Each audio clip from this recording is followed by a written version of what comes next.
আমি ইসমাইল নবীর কাছে আছে ছোট্ট একটা উদাহরণ দিব। কোন স্বামী যদি 10 বছর বিদেশ থাকে, কোনো সমস্যা নেই, টাকা পয়সা পাঠাইতেছে, বাচ্চারা বিবিরা খাইতেছে, কথাবার্তা হইতেছে, যদি কোনো রকমে বিবি শোনে আপনি কোনো না কোনো হটলাইনে অন্য মেয়ের সাথে কথা বলছেন, বিবি কি আপনারা আর বিদেশ থাকতে দিবে?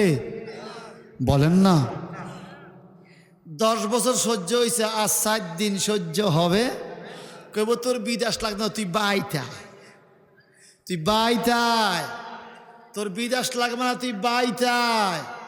বলেন, মহিলাদেরকে ঘরে রাইখা রাস্তাঘাটে যাইয়া অন্য মহিলার সাথে মোবাইলে কথা বলার মতো পুরুষও এই দেশে আছে না নাই?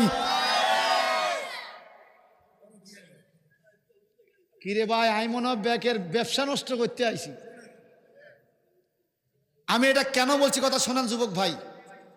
নিজের স্বামী অন্য স্ত্রীর দিকে নজর দিলে যেরকম ফেরেশানি হইয়া যায়, তারে ফিরাই আনার লাগে, ঠিক না?